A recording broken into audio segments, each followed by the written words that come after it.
Halo semuanya, 2M di sini dan ini adalah alur cerita film The Boy. Film ini menceritakan kisah seorang wanita bernama Greta yang diterima bekerja untuk menjadi seorang pengasuh anak keluarga kaya raya di Inggris. Namun, pekerjaan Greta tidak segampang yang dikira. Dia dihadapkan dengan kejadian aneh yang malah merubah hidupnya.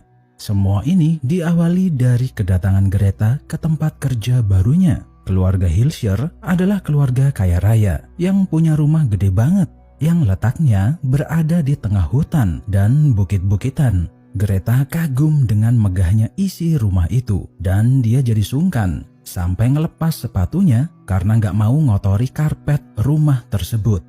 Kedatangan Greta kemudian disusul oleh Malcolm, seorang pria yang punya toko sayur di kota. Setiap minggu, Malcolm selalu mengirim bahan makanan seperti sayur dan kebutuhan pokok lainnya ke rumah keluarga Hilscher. Mereka berdua akhirnya berkenalan dan Greta menanyakan tentang Brahms, anak pemilik rumah yang bakal diasuhnya nanti. Namun Malcolm terlihat kebingungan menjawab pertanyaan Greta. So what's the family like? The son, Brahms? I'm not sure quite how to explain it really. Obrolan mereka dipotong dengan kedatangan Madam Hilscher, sang pemilik rumah. Mukanya terlihat jutek pas tahu kalau Greta nggak pakai sepatu. Ketika dicari, sepatunya yang dilepas di pintu masuk tadi udah nggak ada. I was sure I left my shoes right here.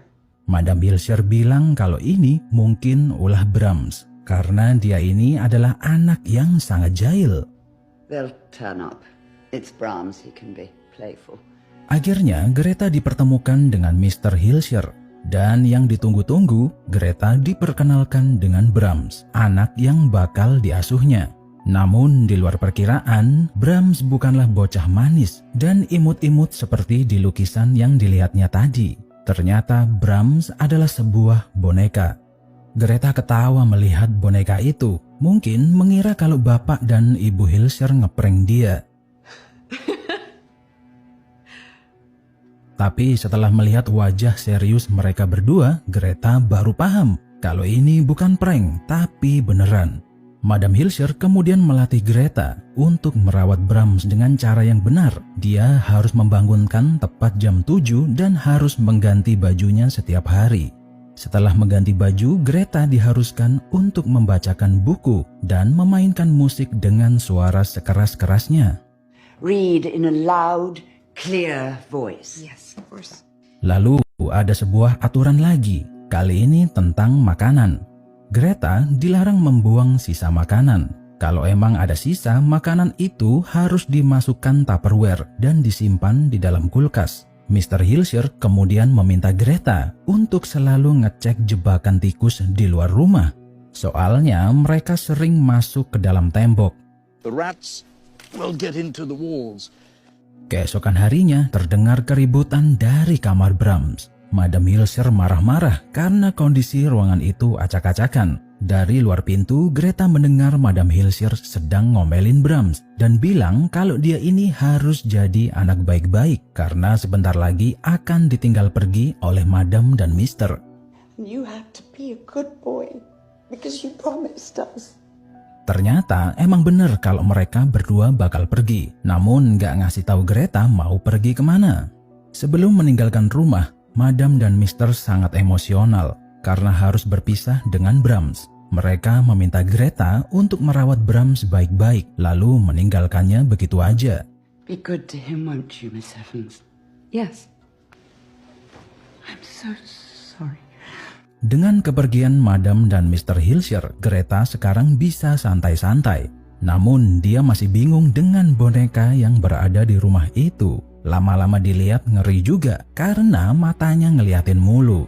Akhirnya Greta menutup kepala Brahms pakai selimut sembari dia melanjutkan aktivitas santai-santainya.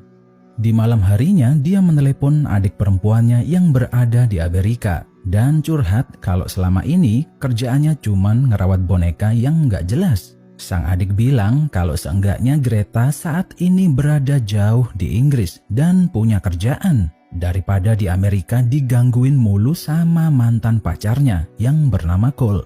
Jadi, ternyata alasan Greta bisa nyasar ke Inggris karena dia menjauh dari Cole, sang mantan pacar yang gampang marah dan suka mukulin dia. Tapi masalahnya, Cole tahu kalau Greta bekerja di kediaman keluarga Hilscher. Sang adik memperingatkan karena bisa kapanpun Cole datang ke rumah ini. Beberapa hari kemudian Malcolm datang untuk mengirim makanan ke rumah itu. Greta kemudian menanyakan siapakah Brahms yang sebenarnya. But I have to ask you. What's the story with the doll? Yeah.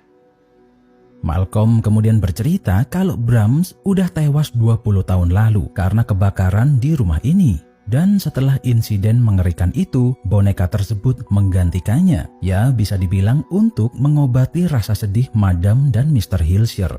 So he died 20 years ago. Not long after that. Greta jadi nggak enak setelah dengar cerita Malcolm. Apalagi di hari pertama kemarin, dia sempat menertawakan Madam dan Mr. Hilscher. Untuk menghibur Greta, Malcolm kemudian janjian mengajaknya untuk keliling kota di malam itu, dan Greta pun setuju.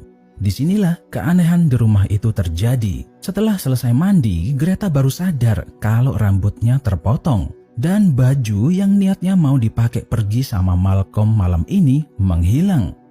Dan yang lebih anehnya lagi, ketika balik ke kamar, semua baju yang dibawanya hilang dari lemari dan gak ada jejak sedikit pun. Dia berusaha nyariin sampai naik ke atas loteng.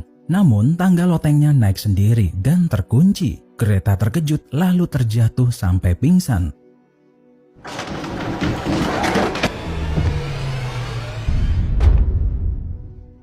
Dia terbangun keesokan harinya. Karena ruangan udah terang, Greta menyempatkan diri untuk nyariin baju-bajunya lagi. Dan gak sengaja menemukan sebuah album keluarga, di mana di situ ada koleksi foto-foto keluarga dan foto Brahms semasa dia kecil.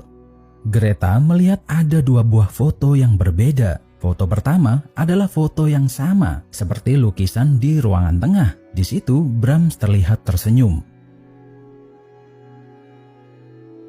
Lalu Greta menemukan foto asli dari lukisan itu, yang ternyata Brahms terlihat sedang cemberut. Setelah menemukan dan melihat foto itu, dengan anehnya tangga loteng turun dengan sendirinya. Ketika kembali ke kamar, baju-bajunya udah balik, namun posisinya acak-acakan. Dan sepatu yang sempat hilang di hari pertama, tiba-tiba muncul di depan pintu kamar Greta. Dia kemudian nyamperin Brahms di kamarnya, dan alangkah terkejutnya Greta melihat Brahms posisinya terduduk di atas kasur. Di samping Brahms ada sebuah kertas berisi 10 aturan yang harus dipatuhi Greta. Tentu saja Greta ketakutan dan lari masuk ke kamarnya lagi. Tiba-tiba telepon berdering dan terdengar suara bocah kecil memanggil namanya dan mengajaknya untuk bermain.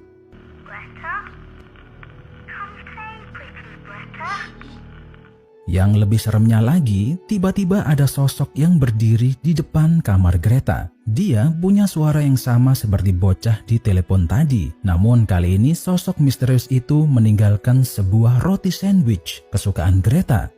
It's your favorite. I promise I'll be good.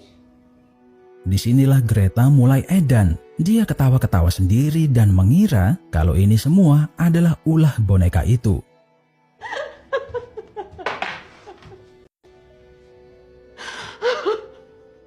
Sejak kejadian tersebut, Greta mulai nurut dan mematuhi 10 aturan yang tertulis di kertas itu. Dia menjalankan apa yang seperti Madam Hilscher minta di hari pertama, mulai dari gantiin baju, nyalain musik dengan keras, dan membacakan cerita kepada boneka Brahms.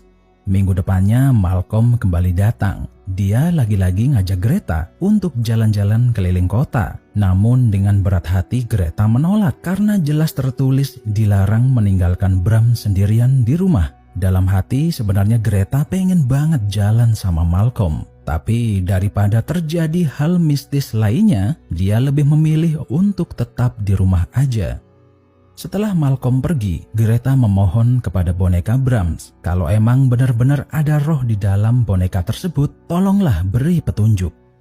If there's a spirit in this house, please give me a sign. Dan benar aja, ketika ditinggal bentar, bonekanya tiba-tiba berpindah tempat. Greta memanggil Malcolm kembali dan kali ini dia melakukan eksperimen. Greta menaruh boneka Brahms di lantai dan menutup pintu kamarnya. Tiba-tiba terdengar suara langkah kaki di dalam kamar Brahms. Dan setelah dibuka, boneka Brahms berpindah tempat dan bersembunyi di balik pintu. Malcolm memutuskan untuk tinggal malam itu untuk menemani Greta. Hubungan mereka semakin dekat dan tambah romantis. Namun sewaktu lagi asik bermesraan di atas kasur, tiba-tiba alat pemutar musiknya menyala dengan suara yang sangat keras. Boneka Brahms juga berpindah dan duduk di depan pemutar musik. Malcolm meminta Greta untuk keluar dari rumah itu karena dia mengira kalau mungkin ada roh jahat yang menghuni rumah ini. Dia kemudian bercerita kronologi kematian Brahms 20 tahun lalu. Dulu, ada seorang gadis cilik bernama Emily Cribb yang sering bermain sama Brahms. Namun, suatu hari, Emily ditemukan tewas dengan kondisi mengenaskan, tak jauh dari rumah ini. Ketika polisi datang berniat untuk memeriksa keluarga Hilscher, rumah ini kebakaran. Madam dan Mr. Hilscher selamat dari kejadian itu. Namun, Brahms tewas terbakar. A little girl from town used to come out here. Emily Cribbs. They finally found her body in the woods. By the time they arrived, the place was already up in flames. Greta memutuskan untuk coba tinggal beberapa hari di rumah ini dan melakukan aktivitas seperti biasa. Tapi di luar perkiraan, mantan pacar Greta yang bernama Cole sudah berada di dalam rumah itu. Dia menertawakan Greta karena kerjaannya merawat sebuah boneka. Di tengah malam, Cole tiba-tiba marah karena tasnya dipenuhi bangkai tikus. Dia menyalahkan Greta karena cuma dialah satu-satunya manusia di rumah ini. Greta paham betul kalau ini semua adalah ulah Brahms. Cole tambah ngamuk karena ini semua nggak masuk akal. Masa iya boneka bisa naruh bangkai tikus di dalam tasnya? Dia merebut Brahms dari tangan Greta dan Malcolm datang di saat keributan ini terjadi. Cole kemudian membanting Brahms yang menyebabkan boneka itu hancur berantakan.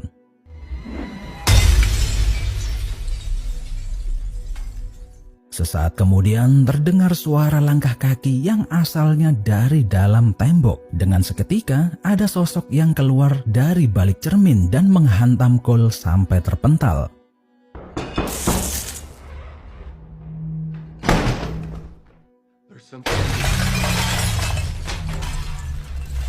Di momen inilah Malcolm dan Greta baru paham kalau Brahms masih hidup.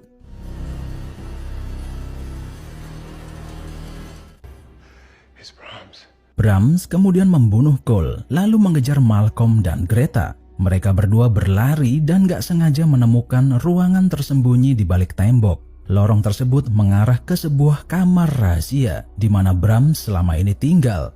Di situ Greta menemukan sebuah boneka yang udah dipasangin baju yang menghilang kapan hari. Boneka itu juga dipasang wig yang dibuat dari potongan rambut Greta.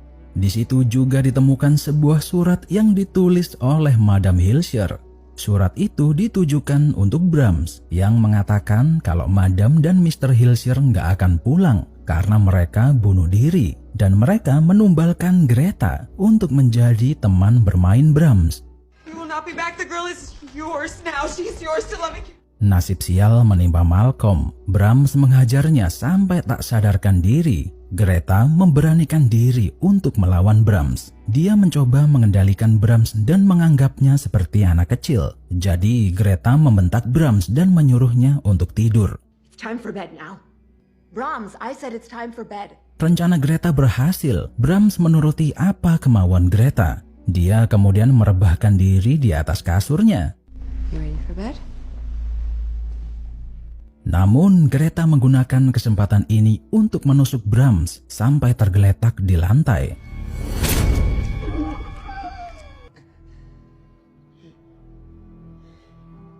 Dan kemudian menyelamatkan Malcolm lalu membawanya keluar dari rumah itu. Di akhir film ternyata Brahms masih hidup dan dia terlihat lagi benerin bonekanya yang dihancurkan sama Cole.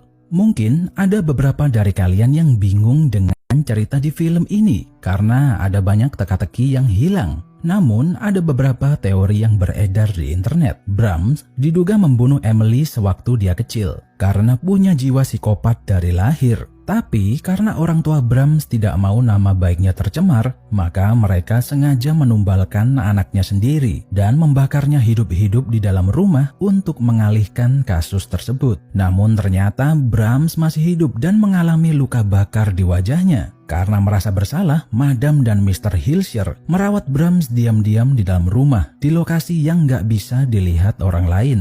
Brahms diberi makanan sisa. Itulah kenapa Greta disuruh menyimpan sisa makanan di dalam Tupperware. Dan dia juga disuruh memasang jebakan tikus supaya tikus-tikus itu nggak masuk ke dalam tembok tempat Brahms tinggal. Karena dia ini nggak suka sama binatang.